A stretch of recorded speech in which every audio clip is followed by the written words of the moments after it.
Señores, estamos de regreso con El Consumidor y es un placer para nosotros compartir con la doctora Natalia Frías en el día de hoy para hablar sobre el cáncer uterino. Cáncer uterino, un cáncer muy común y en este mes siempre la traemos para octubre, porque el mes es el mes de la prevención, ¿no?, contra el cáncer. ¿El cáncer es el cáncer de mama o el cáncer en general? A nivel mundial, en octubre se celebra el mes de la lucha contra el cáncer de mama. De mama, sí.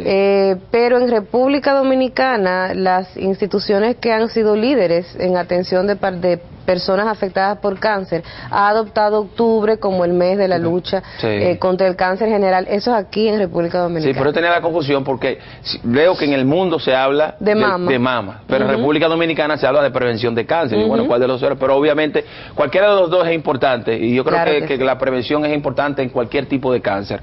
Y el cáncer intrauterino, de útero, como también conocido, es como usted me comentaba fuera del aire, es uno de los más comunes. Por desgracia, y que yo comentaba también de que los síntomas, cuando ya un cáncer da síntomas, es porque está en un estado ya un poco avanzado. Nos gustaría entonces que habláramos un poquito de cómo se presenta este cáncer, qué es este cáncer, para que la gente tenga una idea más clara. Mira, lo primero que tenemos el deber de aclarar, la nomenclatura, el nombre. Me refiero a que una cosa es el cáncer de útero, que es cáncer de endometrio también. Otra cosa es cáncer cérvico-uterino, que es del cuello del útero. Es como si tenemos el útero como que tiene una forma como una pera, la puntica de abajo fina es el cuello, ese es el cérvico-uterino y es de los cánceres ginecológicos el más frecuente y 100% prevenible. Pero la parte de arriba, que vendría siendo el cuerpo del útero o de endometrio, también es frecuente, pero no tiene en particular una estrategia de tamizaje como lo tiene el cérvico-uterino para prevenirlo. Se puede detectar de manera temprana porque da síntomas tempranos en muchos casos, pero no prevenir 100%. No. El del cuello, usted hablaba de que podemos hablar de los ambos. El del cuello uterino tiene, dice que es 100% prevenible. Sí, es prevenible. Explíquenme esa parte. 100% prevenible. El cáncer cervicouterino, lo primero es que se tiene clara su causa. Casi el 99% de los casos de cáncer cervicouterino está provocado por la infección persistente de VPH. Además, humano, ¿no? O sea, es uno de los grupos de cánceres de causas infecciosas. La otra es que tiene lesiones precancerosas. El cáncer, antes de que una mujer tenga cáncer cérvico-uterino, puede permanecer más de una década teniendo y presentando lesiones precancerosas detectables a través de lo tercero que voy a comentar, que es la prueba del Papa Nicolau. Es 100% prevenible por estas tres cosas. Su causa es conocida, tiene lesiones precancerosas y existe una herramienta accesible, fácil, barata, efectiva para detectar esas lesiones precancerosas.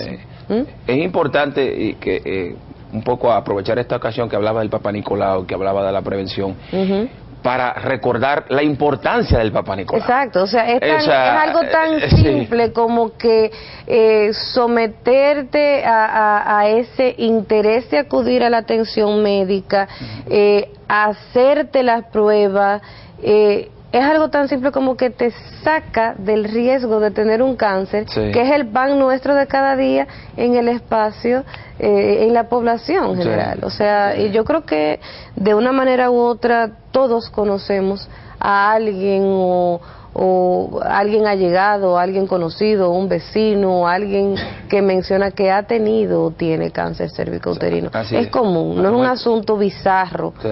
De que aparece de cada año un día. O sea, cáncer cervicouterino y de mama son extraordinariamente comunes. Y cuando te hablaba de síntomas, que da síntomas, ¿cuáles son? Me hablaba de las verruguitas estas famosas, ¿son parte de esas? Las verruguitas famosas, que son los condilomas, están provocadas por el mismo virus. Sí, por el virus. Pero no necesariamente son síntomas de cáncer. Ojo, mucho ojo con eso, porque esas verrugas son muy comunes.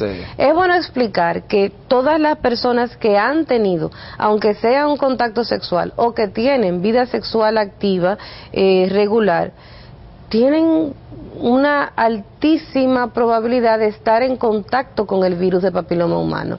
Todavía no se sabe por qué, pero es casi, como le digo yo a mis pacientes en la consulta, es casi el suspiro del bizcocho. O sea, no todos los bizcochos lo tienen, pero la mayoría abrumadora sí, ¿no? Claro. Entonces, todas las personas que tienen actividad sexual en algún momento se van a poner en contacto con el virus de papiloma humano.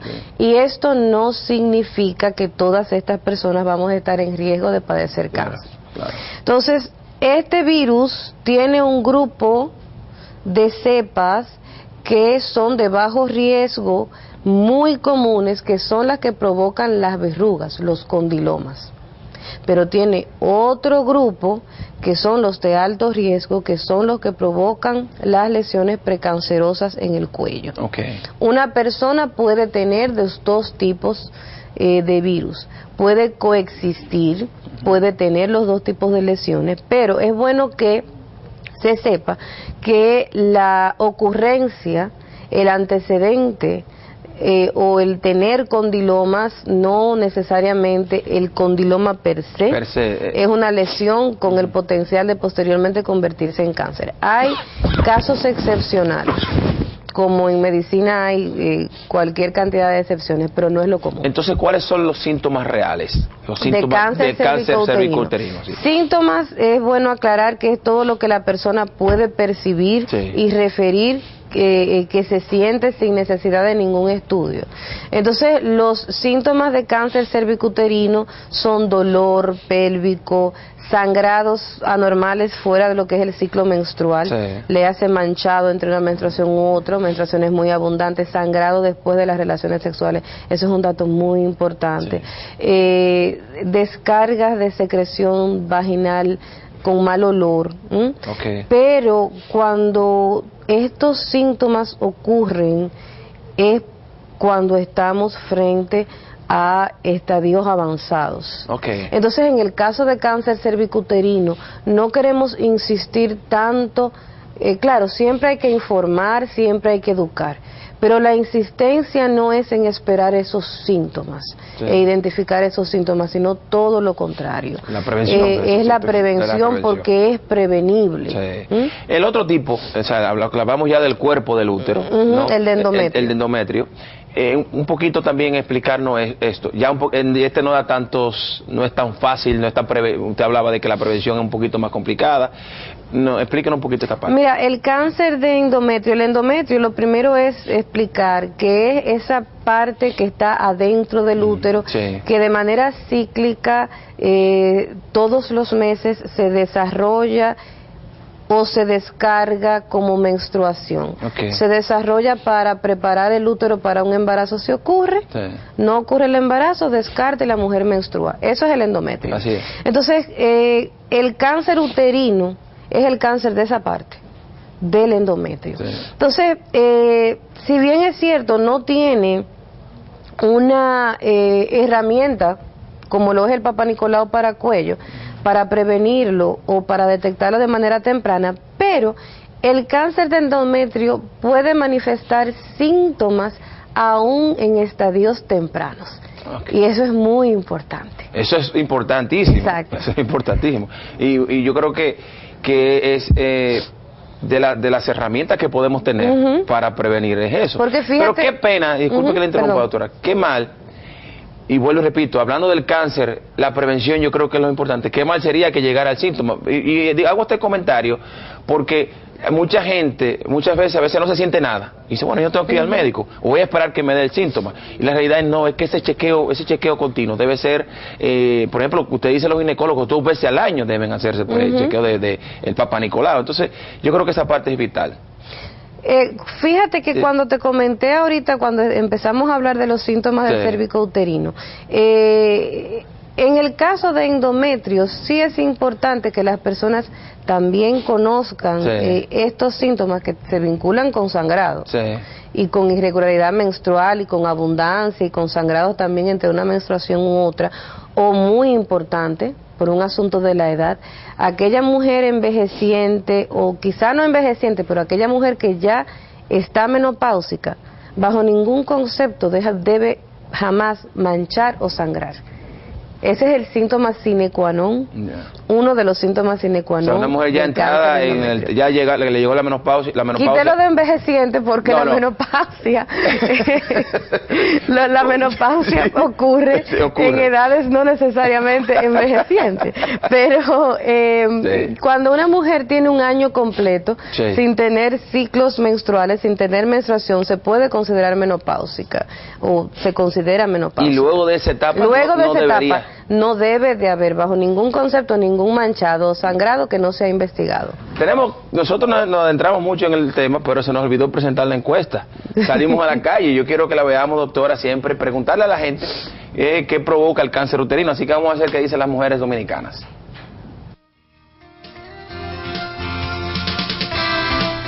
El principal causante del cáncer uterino es el papilomavirus. Yo me imagino que el agua contaminada. Tenemos el virus del papiloma humano. Agua que uno se bañe, porque ahí se le acumula la infección en la vagina y eso puede producir el cáncer de útero. La infección vaginal y el fibroma. El descuido de las mujeres que a veces no se hacen papá Nicolau a tiempo, tener relaciones continuamente con diferentes hombres. Las infecciones de transmisión sexual. Infecciones, que se descuiden de ir al médico a hacerse el papá Nicolau. Doctora, tenemos que hacer una pausa. Cuando regresemos vamos a comentar la participación de la gente para que podamos un poco ilustrar mejor o orientar mejor a nuestros televidentes. Regresamos ahora.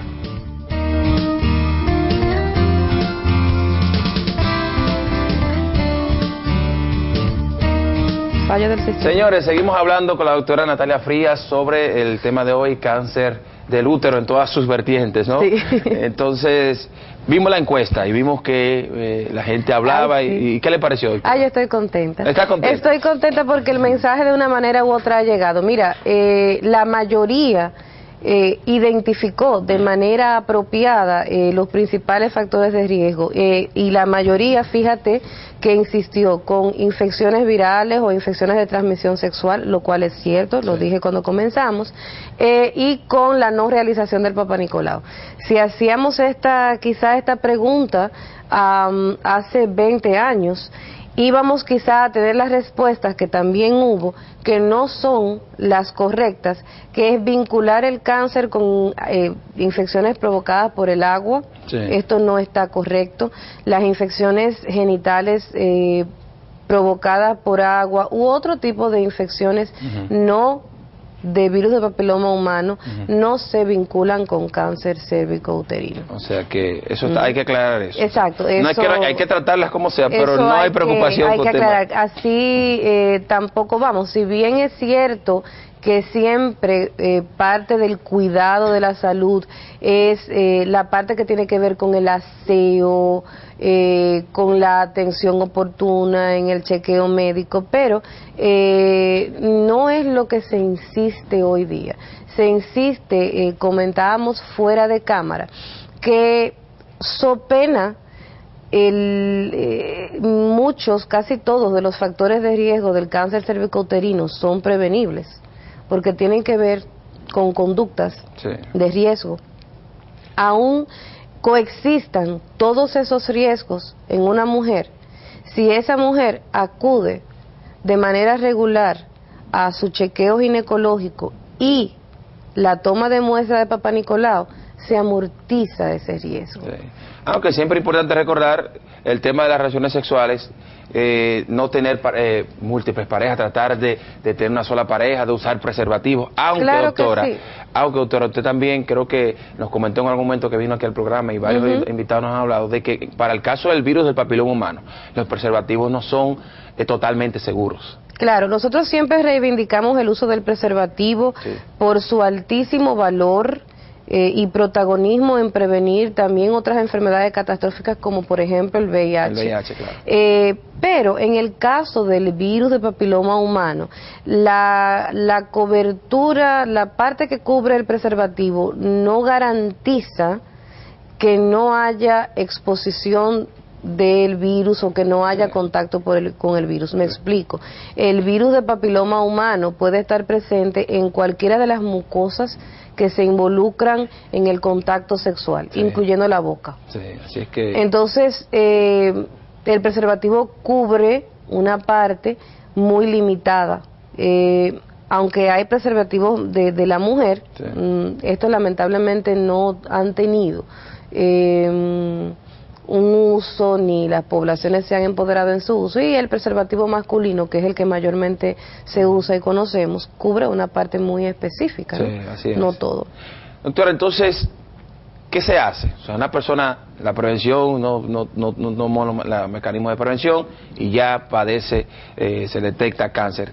¿Qué tiene la medicina para esta persona? ¿Qué se hace? Si hablamos para el cáncer, ya agotamos el espacio... no solamente de la prevención, sino hay un espacio importantísimo de la detección temprana. Aquellos que no se pudieron prevenir, bueno, si la enfermedad se detecta de manera temprana, en la gran mayoría de los casos, y si nos insistimos solamente que en cáncer de útero, tiene unas probabilidades de cura altas. Y en nuestro país existen todas las modalidades de tratamiento que se necesitan para atender de manera integral a una persona afectada por cáncer.